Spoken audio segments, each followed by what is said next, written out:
Yo, Tosin Abasi here from Animals as Leaders, and I'm here at Pitbull Audio.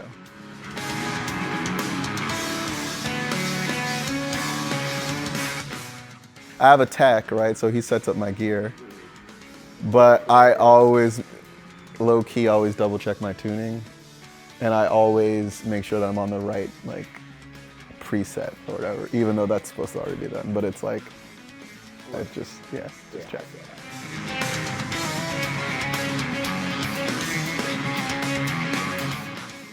We played with this orchestra in Winnipeg, and I was using a battery in one of my pedals because I didn't have the right adapter. It was an obscure adapter, and we did sound check and all this stuff, and it was fine. But as the conductor is doing this very beautiful introduction, and I'm supposed to start at this point, and he turns and looks at me, and I realize that the battery had died, and in front of all these people, we had to just that's super embarrassing.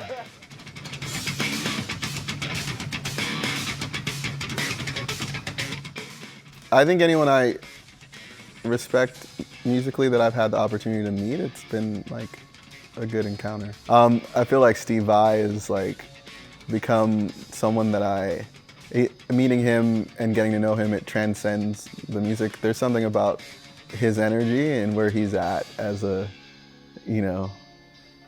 soul that is it's noticeable. So I think that's been my most impactful sort of meeting of a hero and it's not even about the music anymore, although that's obviously still part of it. There's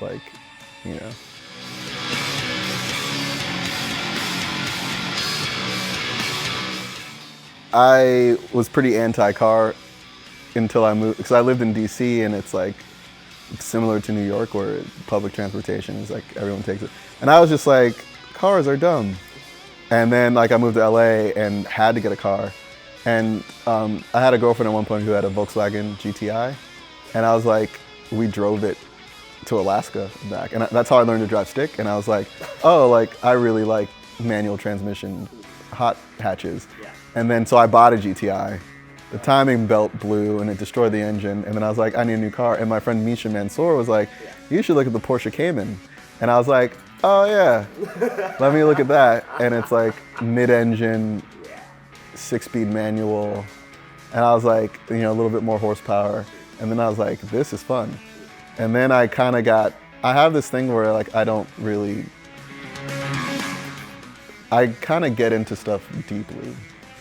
Yeah. So then I'm watching all these reviews and reading all this, and then I'm deep in it. And then next comes the track days, and the first time I went to the track was with Herman Lee, because he's a Porsche guy. No yeah, he way. took me to Auto Club Speedway and we did a track day. He was buy this helmet. We were using the simulator to learn the lines, and then I did a track day.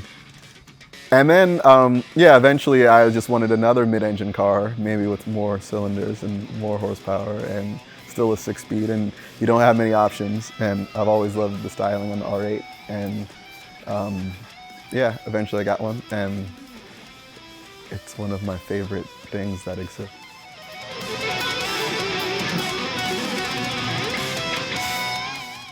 I mean, the food in Japan is insane. Yeah. Just consistent high quality and attention to detail. But I also, eating in Australia is really quite good. I like eating in the US. If you're discerning enough, there's just something for everyone, and we're a consumerist culture, so it's So yeah, it's kind of you're in the UK and you want a burrito and you can't get one because they don't got Mexicans.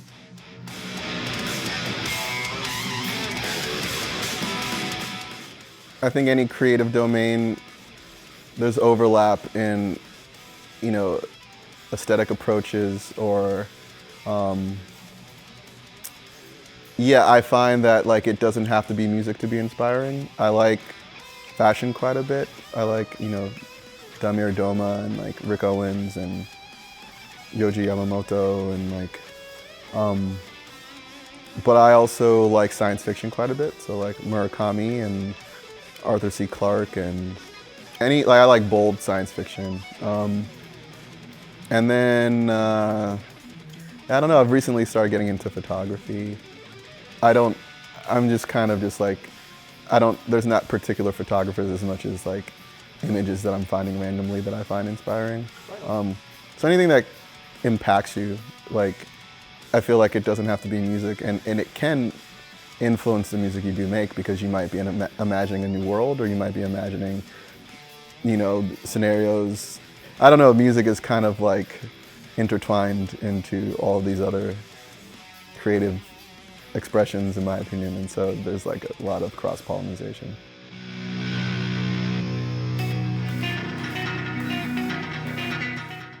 I mean, when I think of this, it's more of like what would be quintessential, or what seems to encompass my style in a single song. I feel like Tempting Time does a pretty good job of that.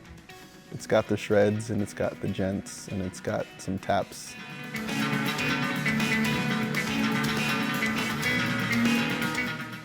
If you're passionate about music, I think it's worth devoting disproportionate energy to, because a lot of life's pursuits are less fulfilling. And you don't want to end up living a life that you wished you lived differently. So if you feel passionate about something, I think you owe it to yourself to pursue it.